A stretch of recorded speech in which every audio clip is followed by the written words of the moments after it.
Creating a review is a very tricky process, and oftentimes, if you don't have something to say that is exactly what people want to hear, people will entirely discredit your authority on the subject just because they have a disagreement on what your opinion is about a product.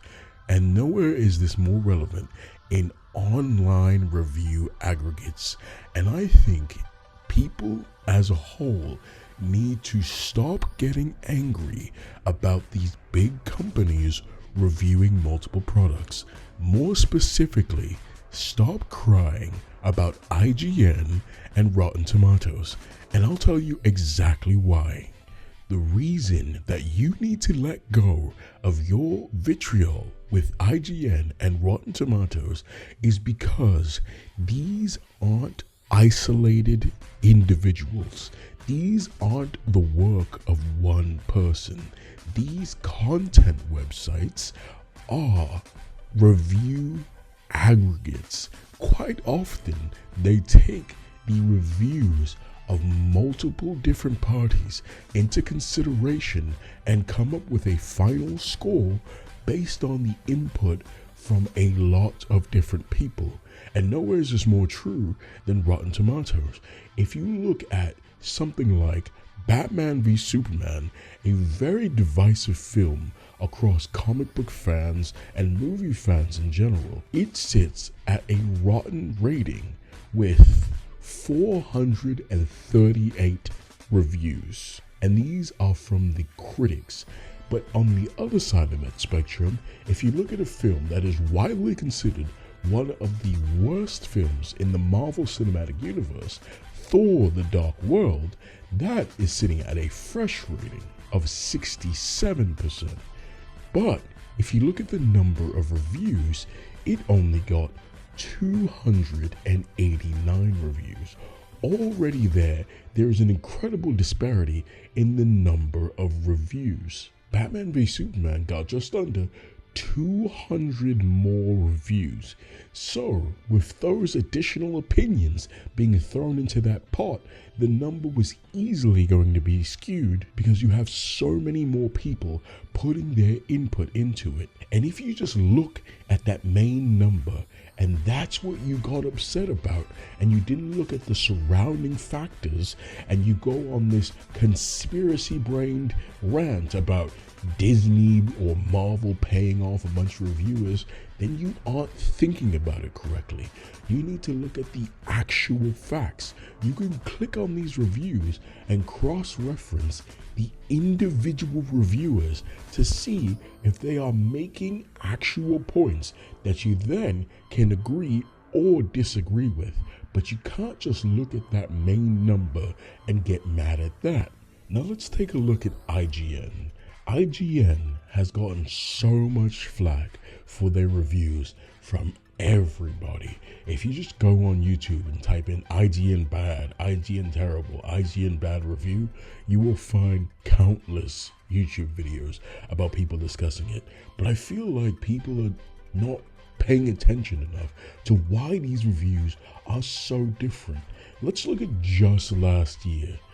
Black Myth Wukong, a relatively universally praised game, got an 8 out of 10 from IGN. People weren't too mad about that. Some people felt it should have gotten higher. Some people felt that it should have won Game of the Year at the Game Awards. But overall, people thought it was a fair rating. But Dragon Age The Veilguard, a game that people overall thought was pretty bad, got a 9 out of 10. And people felt that this was because Dragon Age paid them off.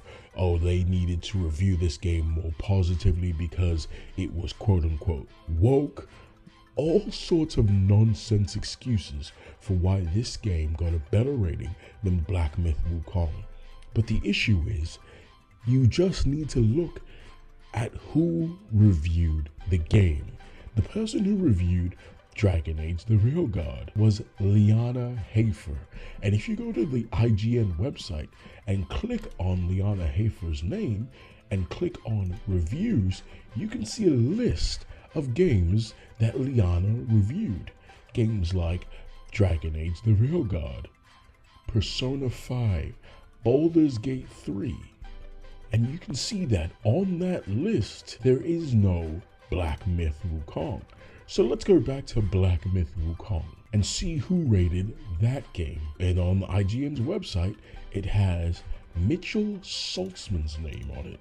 And if you click on Mitchell Saltzman's name and go to his reviews, you can see he's rated games like Black Myth Wukong, Elden Ring Shadow of the Erdtree, Stellar Blade, Armored Core 6. So it's very clear that certain games are reviewed by certain individuals, and you're far better looking at who reviewed the game to see if that's a person that you typically agree with, to see if they gave the game an appropriate rating. So how do you fix this? How do you, in the age of information, go about getting the information required to make an educated decision about what you want to consume, be it movies, television shows, video games? I think it's relatively simple. I suggest you find one reviewer, 1-2 reviewers, a handful of reviewers, but I personally think one reviewer is good enough to get an idea.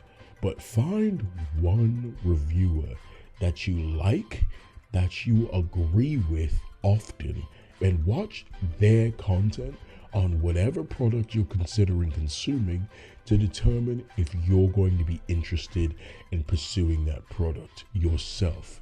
And when you're looking for this reviewer, don't look for this reviewer based on if they like the game or movie or show that you like. Look for if they like it for the same reasons that you like your game. Because think about it this way.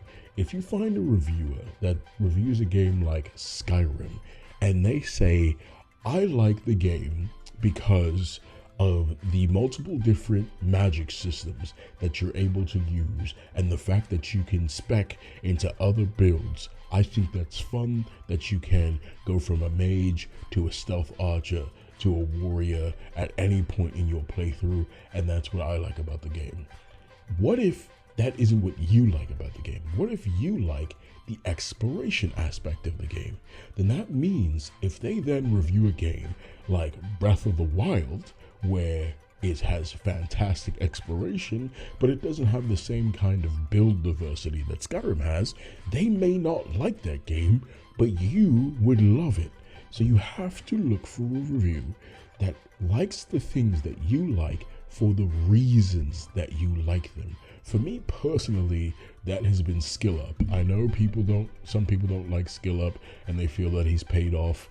I'm not really looking into all that kind of conspiracy nonsense. It doesn't bother me. What I know is that one, I have watched his content historically and he has reviewed games and I've gone to play those games. Our opinions of the aspects of those games have been pretty close.